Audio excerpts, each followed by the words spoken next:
When I was 17, I worked part-time at this small family-owned diner in our town. Nothing fancy, just a cozy place with squeaky booths, checkered floors, and the smell of fried bacon lingering in the air. Most of our regulars were kind, older folks who came in every morning at 7 a.m. sharp for their coffee and pancakes. But every once in a while, someone would walk through that door and shake everything up. That someone, in this case, was a guy named Trevor. If you've ever met a person who thought they were the smartest in the room but constantly proved the opposite, then you've met someone like him.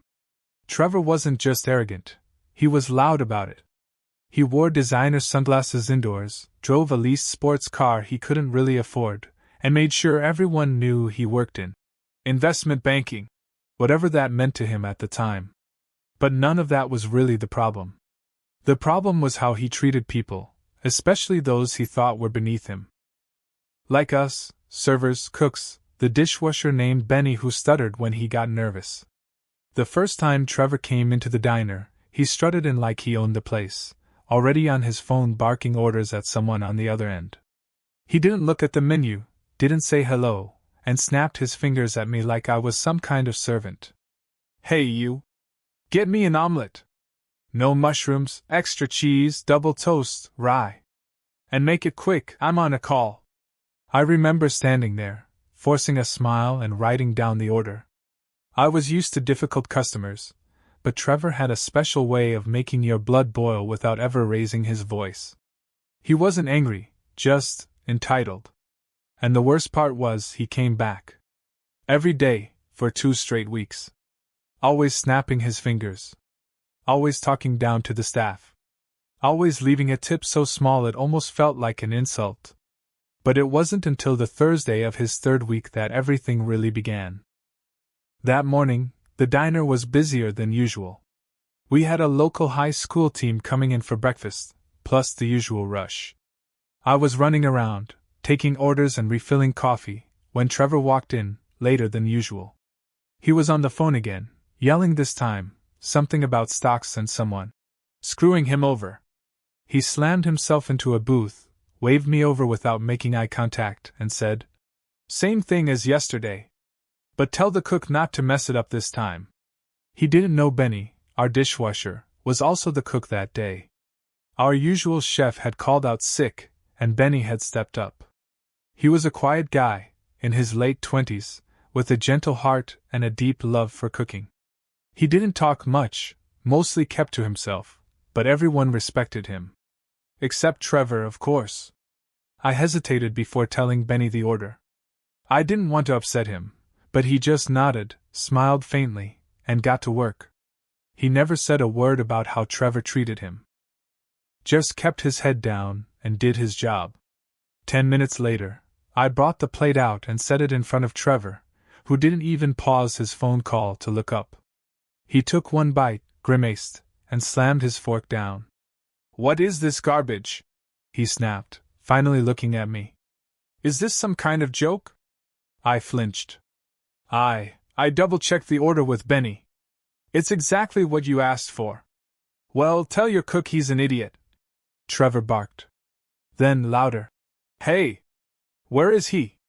Bring him out here." For a second, the whole diner went quiet. Even the high school kids looked over, sensing something was about to go down.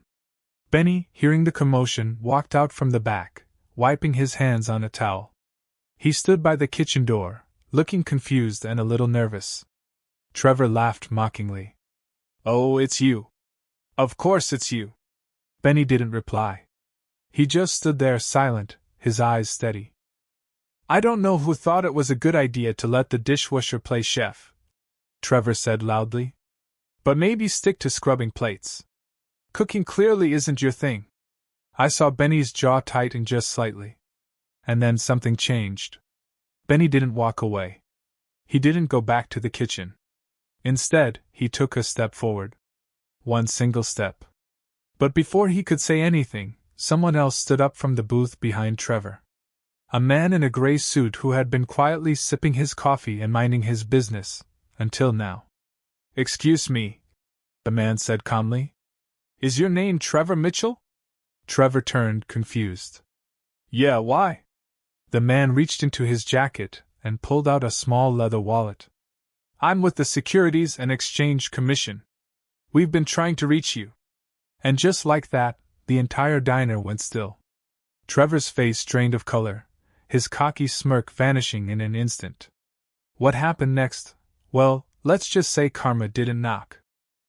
It walked right through the front door, wearing a badge.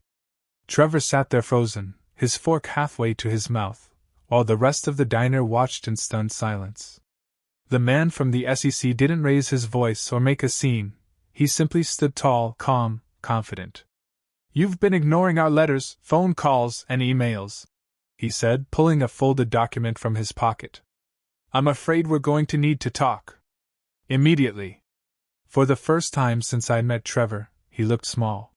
His shoulders slumped a bit, his mouth opened like he wanted to argue, but no words came out. He slowly set his fork down and tried to regain his composure, adjusting the cuffs on his blazer like he still had some dignity to protect. But it was too late. The damage was done. People had seen. Whispers were already spreading from booth to booth. I stepped back, still holding the empty coffee pot, unsure if I should walk away or stay in case things escalated. Benny hadn't moved either. He just stood there, his towel still in his hand, eyes on Trevor with that same calm expression. But I could tell there was something deeper behind it, something he wasn't saying.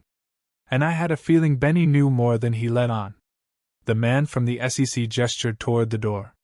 We can talk outside, or we can do this the hard way. Trevor finally stood, stiff and hesitant. He threw a quick glance around the room, as if looking for support, or maybe just hoping no one recognized him. But it was too late. Everyone saw. As he passed me on the way out, I caught the scent of his expensive cologne, mixed now with a hint of sweat. He didn't look at me. He didn't look at Ben either. Once the door shut behind them, the room slowly came back to life, but the energy had shifted. People went back to eating, but with one eye still on the window. I stood there for another moment, trying to process what just happened. Then Benny turned to head back to the kitchen, but I stopped him. Hey, I said quietly. Did you know something was up with that guy? Benny hesitated, then gave a small nod. Sort of, he said softly. I've seen his face before. On a news article. Something about fraud. I wasn't sure at first, but then he kept coming back. Acting like he owned the world. I figured if he really was that guy, karma would catch up eventually. There was something so calm about the way he said it. Not smug. Not vengeful. Just honest. Like he'd learned a long time ago that the universe has its own way of balancing things out. Later that day, when my shift ended, I sat outside the diner on the curb, scrolling through my phone. I typed Trevor's name into the search bar out of curiosity. Dozens of articles popped up: investment scams, client complaints, lawsuits filed by former partners. Apparently, the guy had been dodging accountability for almost a year. And all that time, he was hiding in plain sight, coming into our little diner like nothing could touch him. But something didn't sit right. If Benny had recognized him from the start, why hadn't he said anything? Why just wait in silence? And why today? Why did everything come crashing down right here, right now? That night, as I lay in bed staring at the ceiling, those questions kept circling in my mind. There was something more to Benny's calm. Something unspoken. And I had a feeling the story wasn't over yet. The next morning, the diner was quieter than usual. Even the regulars kept their conversations low, eyes flicking toward the booth where Trevor used to sit. It was like his presence still lingered in the air, like the ghost of arrogance hadn't quite faded yet. I walked in with a strange feeling in my chest, not fear exactly, but unease. Like something was about to unravel. Benny was already in the kitchen, prepping ingredients. He didn't say much, just gave me a nod and a half-smile as I tied on my apron. But now that I knew what he told me, that he recognized Trevor from an article, I couldn't shake the feeling that there was more to it. The way he said, I figured karma would catch up. Like he knew it was coming. Like he was waiting for it. Around noon, a woman came in. Late 20s, sharp features, confident walk. She wasn't a regular. She sat near the back, alone, and kept looking at the booth Trevor used to claim. I walked over with the usual greeting, but before I could even hand her a menu, she looked up and said, "Did Trevor Mitchell come in today?" I paused. Not today, no." "You know him?" She gave a tight smile. "You could say that. I'm his ex-business partner. Or was, until he disappeared with 200 grand. I blinked. "Wait, what?" She leaned in slightly, voice low. "He and I ran a small investing firm together. Or at least I thought we did. Turns out, he was funneling money into fake accounts. Vanished the day I found out. I've been trying to track him ever since. I heard a rumor he was hiding out around here. It hit me all at once. This wasn't just some random arrest. Trevor wasn't just a jerk. He was running from real consequences, and they were finally catching up. I think you just missed him," I said carefully. She sighed and leaned back. "Of course I did. That's just like him, always one step ahead." But she didn't leave. She ordered coffee and sat quietly, occasionally checking her phone. I kept an eye on her, and I noticed Benny did too. Not obviously, but every now and then I'd catch him glancing through the pass window. Watching. Later, when the rush had died down, I found Benny refilling napkin holders and asked him, "Hey, why didn't you tell anyone? About Trevor?" He looked at me for a long moment, then said, "Because once, a guy like him ruined my brother's life." That stopped me cold. "What do you mean?" "He got caught up in one of those investment scams. Promised fast money, easy returns. My brother gave him everything, his savings, even borrowed some. Lost it all. He never recovered." I didn't know what to say. It wasn't just recognition. It was personal. "So when he came in here," Benny continued, "I waited. I knew sooner or later someone would catch him. And I wanted to see it. I wanted to be there when it happened." The words hung heavy in the air. But what none of us realized, what we couldn't have guessed, was that Trevor wasn't the only one hiding secrets. That night, I couldn't sleep again. My mind kept turning over everything: Trevor, Benny's brother, the woman who came in claiming she was scammed. It felt like our little diner had become the center of something much bigger, something tangled and unfinished. I kept thinking about what Benny said. About waiting. About wanting to see Trevor fall. There was something dark in that. Not wrong exactly, but heavy. The next day, I came in early. Benny was already in the back, as usual. I walked past him to start setting up the front counter when I noticed something strange. There was an envelope taped under the register drawer, right where no one would see it unless they were looking for it. My name was written on the front in small, careful handwriting. I hesitated, then pulled it down and opened it. Inside was a folded newspaper clipping and a sticky note. The note read, "You deserve to know the full story. Don't trust everyone who says they're a victim." The clipping was old, from about a year ago. A small article, not front-page material. It talked about a local investing firm that had collapsed after a fraud scandal.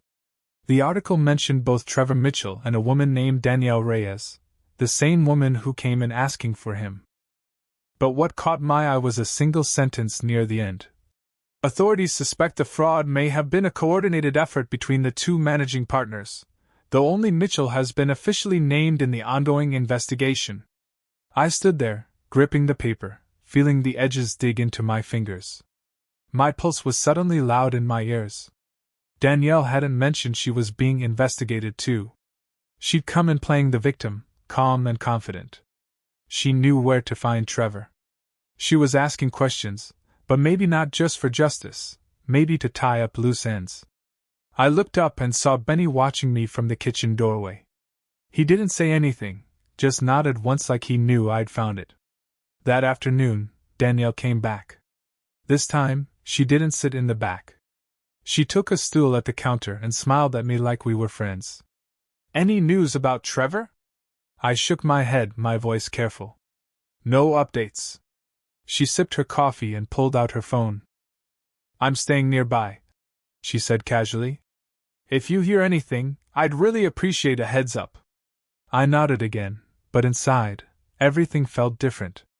Every move she made now felt calculated. Every word rehearsed. She wasn't just searching, she was circling. Waiting for something. Or someone. Benny kept glancing out from the back, and I realized he'd known this whole time. Not just about Trevor, but about her. Maybe he was playing the long game, letting them both circle each other like wolves in the dark, waiting for the right moment to strike. But what if that moment was coming too fast? That evening, right as we were locking up, Benny quietly said, "Be careful around her. She's not done yet." And neither, it seemed, was Trevor. The next day started like any other, but it didn't take long before the tension returned. Around mid-morning, just as I was refilling the napkin dispensers, a silver car pulled up outside the diner. It wasn't fancy like Trevor's leased sports car, but it stood out, clean, new, with tinted windows. A man in a dark blue jacket stepped out. He wasn't dressed like a customer. He had that stiff, official look, like someone who wasn't here for pancakes. He walked in, scanned the room quickly, then approached the counter. "Hi," he said, his voice firm but polite. "I'm looking for a man named Benny Martinez. He works here?" I froze. Benny was in the kitchen, chopping onions. I glanced toward the back, unsure if I should call him. "What's this about?" I asked, trying to sound casual. The man reached into his jacket and flashed a badge. "Detective Reed. I'm following up on a lead related to the Trevor Mitchell case. I just need to ask Mr. Martinez a few questions." My stomach turned. It felt like the walls of the diner were closing in. Too many secrets. Too many people circling the same story from different angles. I nodded slowly and went to get Benny. He came out wiping his hands, eyes narrowing when he saw the detective. They stepped outside to talk, but through the window, I could see the detective holding out his phone, showing Benny something. Benny stared at the screen for a long time before speaking, and even then, his expression barely changed. Calm, unreadable, like always. When he came back in, he didn't say much, just went back to the kitchen without even looking at me. I didn't push, but something was off. Different. The way his hands trembled slightly as he stirred the soup. The way he didn't hum like he usually did when things were quiet. Later that afternoon, when things had slowed down, I caught him alone at the back sink and asked, "What did he want?" Benny wiped his hands on a towel and avoided my eyes. "They found a phone. Trevor's. Hidden in a storage locker 2 towns over. Guess who he'd been calling the most in the past month?" I felt a chill creep up my spine. "Who?" "Danielle." But not just her. He looked at me now, serious. Me. That stopped me cold. "Wait, what?" "I didn't know it at first," he said, voice low. "But someone's been using my old number, one I lost when I changed phones last year. Someone cloned it. They think Trevor used it to move money anonymously. They think I helped him." Everything suddenly felt upside down. Benny, the quiet guy who washed dishes and made omelets, was now being tied to the very man he watched get arrested. And if someone had gone through that much effort to make it look like Benny was involved, maybe this wasn't about revenge anymore. Maybe someone was framing him. And maybe, just maybe, the real game had only just begun. That night, everything came to a head. After our shift ended, Benny asked if I could stick around for a bit. His voice was quiet, but there was something heavy behind it, like he'd made a decision and couldn't turn back now. We sat in the empty diner, the hum of the fridge the only sound in the background. "I didn't want to tell you earlier," Benny started, "but the detective called me again. Said Danielle skipped town this afternoon. They think she knew the phone was found and bolted before they could bring her in." I blinked. "So, she was in on it all along?" He nodded slowly. "She and Trevor were partners in more ways than one. They ran the scam together, and when things started falling apart, she set him up to take the fall. He went into hiding. She came here playing the victim so she could make sure nothing tied back to her. But then," I said, connecting the dots, Trevor kept a backup. Something to protect himself. Benny reached under the counter and pulled out a small flash drive. He left this in the locker with the phone. I don't think he trusted anyone, not even her. Detective Reed gave it to me after confirming I had nothing to do with any of it. The files, they were full of emails, wire transfers, voice recordings. All of it pointing to her. I stared at the drive, stunned. So it's over? They're going after her? Benny gave a small shrug. Eventually. But the detective said it might take time. She's slippery. Knows how to disappear. As we stood to leave, thinking the storm had finally passed, the front door rattled suddenly, someone trying to open it. Benny and I froze. I looked toward the window. A shadow moved past it, slow and deliberate. Then came a soft knock. Benny stepped forward cautious, while I stayed back. He unlocked the door and cracked it open just an inch. Standing there, in the glow of the street lamp, was Trevor. His face was pale, thinner than before, and his eyes darted like he hadn't slept in days. I don't have much time, he whispered. I saw Danielle. She's not running, she's hunting. She thinks I gave you the flash drive. Benny stiffened. She already left town. Trevor shook his head. She never left. She's watching. She wants to silence everyone who knows.